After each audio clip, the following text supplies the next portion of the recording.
砂糖、クリーム、卵、バニラ、カシス。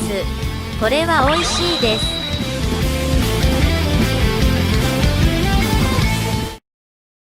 Bonjour les amis et bienvenue sur ce deuxième tutoriel recette. Aujourd'hui je vous propose de cuisiner des panna cotta pour 4 personnes sans utiliser de gélifiant comme la gélatine ou l'agar-agar. Ayant testé avec et sans, je peux vous assurer que la recette sans gélifiant est la meilleure et n'est pas difficile à faire.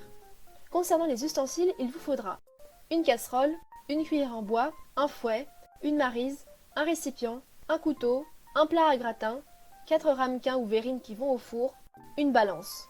Concernant les ingrédients, vous aurez besoin de 40 cl de crème entière, elle peut être fluide, semi-épaisse ou épaisse, peu importe car dans la casserole chaude elle sera liquide.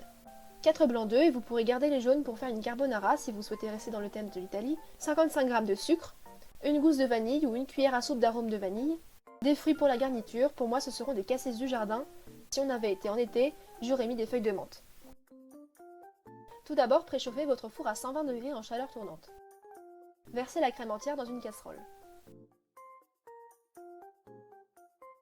Ouvrez votre gousse de vanille et ajoutez les graines à la crème, ainsi que la gousse, ou bien l'arôme de vanille. Dans ce cas, remuez bien car l'arôme tombe au fond de la casserole et va cuire, c'est l'expérience qui parle. Portez tout cela à ébullition à feu doux et laissez infuser pendant quelques minutes. N'hésitez pas à remuer de temps en temps.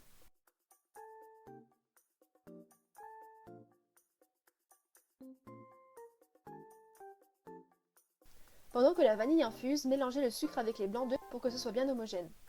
Quand la crème bout, versez-la sur le mélange de sucre et de blanc et mélangez bien.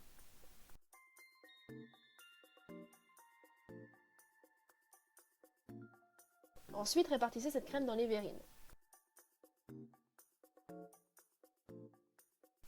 Remplissez d'eau de moitié votre plat à gratin pour faire le bain-marie. Déposez-y les verrines et rajoutez de l'eau pour que la crème soit submergée. Enfournez le tout pendant 50 minutes. C'est un peu lourd mais je sais que mes abonnés sont musclés donc cela ne leur posera pas de problème. À la fin de la cuisson, laissez les crèmes dans le four éteint pendant une quinzaine de minutes puis sortez-les du bain-marie chaud.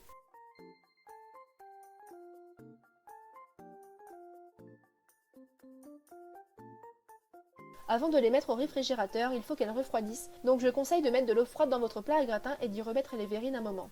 Ensuite, réfrigérez-les 3 heures grand minimum. Enfin, avant de servir, passez au dressage.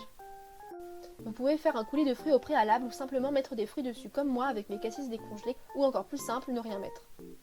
La texture de cette panna cotta est légère et souple, donc j'ai définitivement abandonné la gélatine.